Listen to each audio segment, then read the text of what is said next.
আজকে হচ্ছে একটা ভিন্ন স্টাইলে মোমো বানানো দেখাবো। সবাই তো মাংস দিয়েই মোমো বানায়, আমি একটু নুডলস দিয়ে মোমোটা বানাবো। তো হ্যালো এভরিওয়ান, আজকে হচ্ছে যেহেতু মোমো বানাবো তার জন্য প্রথমে নিয়ে নিয়েছি ময়দার উপরে হচ্ছে পরিমাণ মতো লবণ দিয়ে একটু ভালো করে মিশিয়ে এখন হচ্ছে একটু গরম জল দিয়ে দিব। তো আমি কড়াইতে গরম জল বসিয়ে দিয়েছি, গরম জল দিয়ে দিলাম পরিমাণ মতো এবং সফট একটা ডো করে নিব। তো এই যে গরম জল দিয়ে আমি হচ্ছে ময়দাটাকে ভালো করে মুথে নিচ্ছি। ময়দার ডোটা হচ্ছে এরকম টাইপের হবে, মানে বেশি নরমও না একবারে শক্তও না।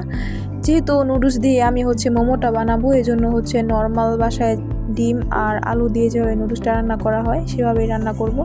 তো প্রথমে আমি হচ্ছে নুডলসটা ভালো করে সিদ্ধ করে নিয়ে এখন হচ্ছে কড়াইতে পরিমাণ মতো তেল দিয়ে পেঁয়াজ আর মরিচ ভাজতে দিয়ে দিলাম এবং সাথে একটু লবণ দিয়ে দিলাম যেন তাড়াতাড়ি ভাজা হয়ে যায়। আমি একটা আলু ব্যবহার করেছি, জাস্ট নামের আলু আর কি, আপনারা চাইলে নাও ব্যবহার করতে পারেন। আমরা যেহেতু আলুটা খুব পছন্দ করি ওই হিসাবে আমি আর কি আলুটা দিয়েছি। তারপর একটু স্বাদটা বাড়ানোর জন্য ম্যাগি মশলা দিয়ে দিলাম। হালকা একটু ভাজা হয়ে গেলে এখন একটা ডিম দিয়ে দিলাম। আমি যেহেতু হচ্ছে মোমো বানাবো ওই ক্ষেত্রে ডিমের পরিমাণটা কম দিলেও সমস্যা নেই, সবাই আর কি চিকেন দিয়ে বানায়। আজকে হচ্ছে একটু ভিন্ন স্টাইলে নুডলস দিয়েই বানাবো, আপনারা চাইলে ট্রাই করে দেখতে পারেন। খেতে কিন্তু এতটাও খারাপ না, ভালোই লাগে খেতে। তারপর হচ্ছে সিদ্ধ করা নুডলসগুলো দিয়ে দিলাম ওই কষানো ডিম আর আলুর উপরে দিয়ে এখন ভালো করে একটু মিক্স করে নিব। তারপর হচ্ছে উপর থেকে আবার স্বাদে ম্যাজিক দিয়ে দিলাম, দিয়ে এখন হচ্ছে আমি টমেটো কেচাপ দিয়ে দিব। আমি হচ্ছে এখানে উৎসবের টমেটো যে সসটা ছিল সেটাই দিয়ে দিলাম, আপনারাও দিয়ে দিবেন টমেটো সস, না দিলেও সমস্যা নেই, টোটালি আপনাদের ইচ্ছা।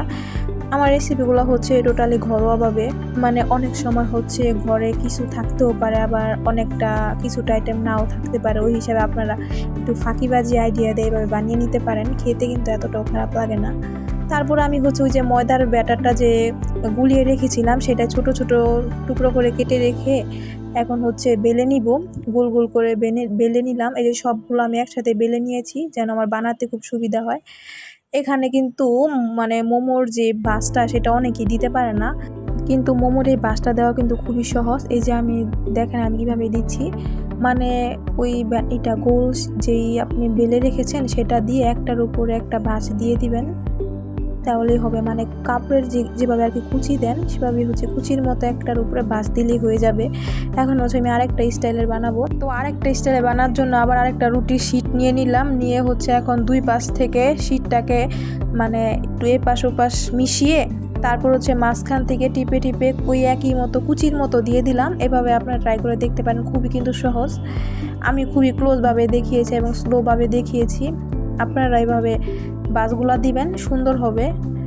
তারপর হচ্ছে আমার সবগুলা মোমো বানানো কমপ্লিট। এখন হচ্ছে আমি অনেকে কুকারও বানায়, আমি হচ্ছে কড়াইতেই বানাবো। আমার কাছে যেহেতু স্টেম নেই, মোমোর স্টেমটা নেই, ওই ক্ষেত্রে আমি যেভাবে আর কি ভাত তরকারি যে স্ট্যান্ডগুলোতে রাখে না, এগুলো সবার বাসায় থাকে, কড়ার মধ্যে হচ্ছে স্ট্যান্ডটা বসিয়ে দিবেন। সাইড থেকে মাঝখান যেহেতু ফাঁকা ওই হিসাবে দুইটা কাঁটা চামচ দিয়ে দিবেন, দিয়ে হচ্ছে জল দিয়ে দিবেন নিচে। তারপর ফুটে আসলে জলটা এখন হচ্ছে উপর দিয়ে মোমোগুলো সাজিয়ে দিলেই হয়ে যাবে। খুবই সুন্দর কিন্তু সিদ্ধ হয়েছে, একদম নরম তুলতুলে হয়েছে। এভাবে আপনারা যদি রেসিপিটা ফলো করেন খেতে কিন্তু খুবই দুর্দান্ত হবে।